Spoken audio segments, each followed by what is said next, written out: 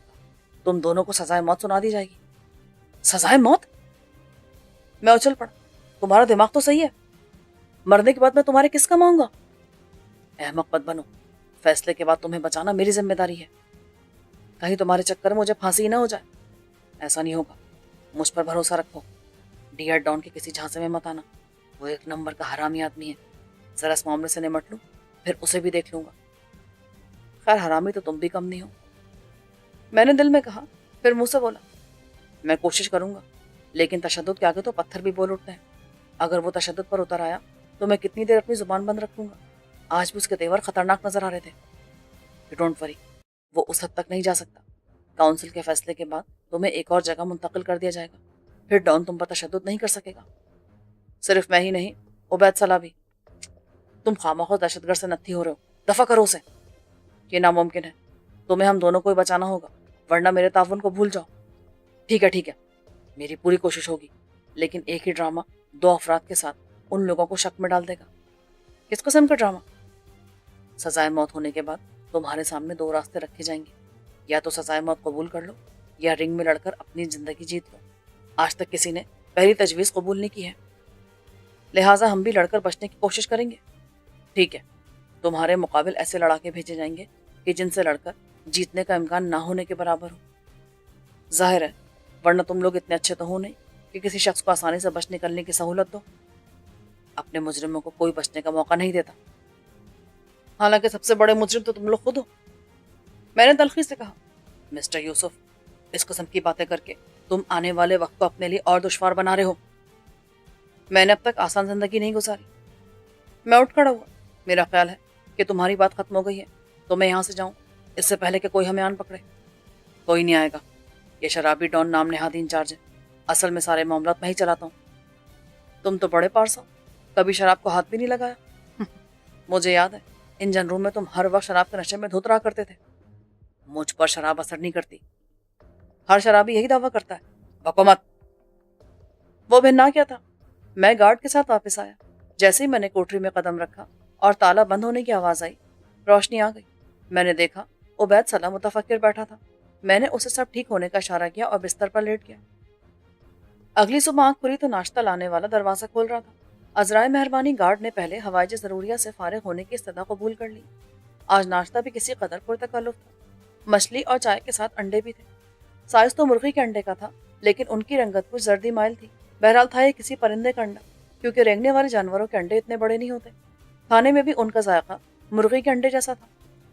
میرا خیال ہے یہ آخری کھانا ہے، سزا سنانے کے ساتھ ہی اس پر عمل درآمد کر دیا جائے گا، عبید نے خوش دلی سے کہا۔ ناشتے سے فارغ ہوتے ہمیں کوٹری سے نکالا گیا اور 4 گارڈز کی نگرانی میں ہم کاؤنسل کی طرف روانہ ہوئے۔ خلاف توقع آج ہمیں بند گاڑی کے بجائے کھلی جیپوں میں لایا گیا تھا۔ ہم دونوں کو الگ الگ جیپوں میں بٹھایا گیا تھا۔ حسب معمول ہمارے ہاتھ میں بندی ہتھکڑیوں کو باکس کے ساتھ لاک کر دیا گیا تھا۔ یہ بڑا اچھا انتظام تھا۔ جیپیں قصبے سے گزر رہی تھیں۔ مجھے پہلی بار قریب سے جزیرے کی آبادی کو دیکھنے کا موقع مل رہا تھا۔